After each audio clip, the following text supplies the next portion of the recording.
Hi, this is Jeff Lesher with What's the Point? Percy's making it back 2 in a row.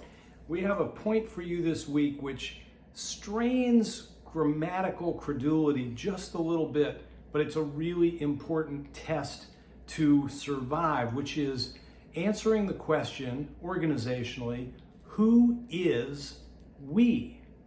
So not who are we, but who is we? We in the sense of we've always, we intend to, we are.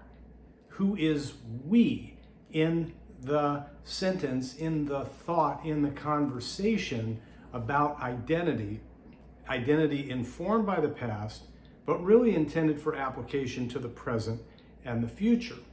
This is a really important discussion to have internally and to have with your leaders and ultimately with your organization overall when you are trying to live up to the aspirations that most have when it comes to inclusion, diversity, and equity.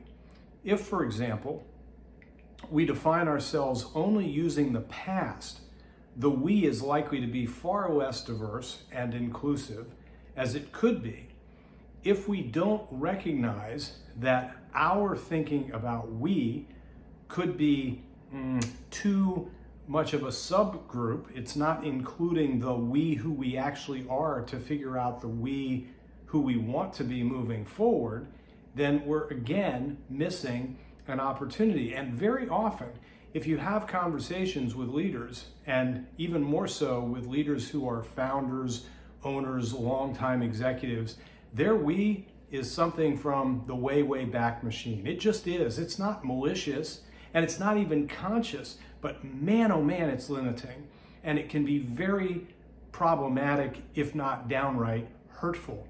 We've always done it this way. So therefore, why should we even consider, and this isn't even a conversation that's happening internally, why should we even consider doing it a different way?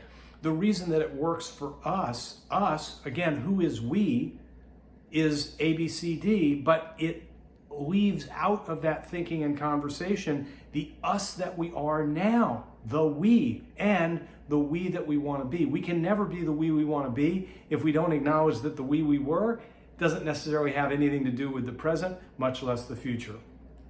So I'm going to stand by it and put it back out there as we wrap this week up and say, figure it out. Who is we?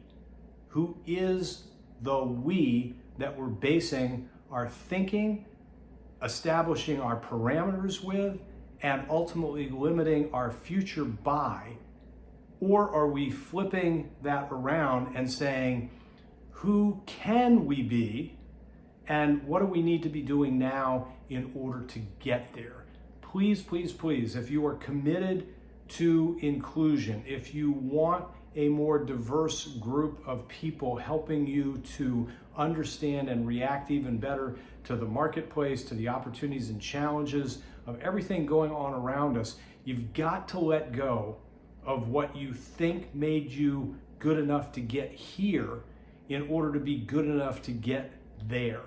And the answer to who is we is critical, either in making that possible or pretty much cementing that you're going to stay exactly where you are, or go back to whatever you thought was there and be pretty lonely as a result. I hope you don't make the second choice and you lean into the first. Who is we is a question that, better answered, unlocks a heck of a lot of opportunity and can be a great thing, but we first have to challenge our belief that we know who we are, and that tells us who we can be.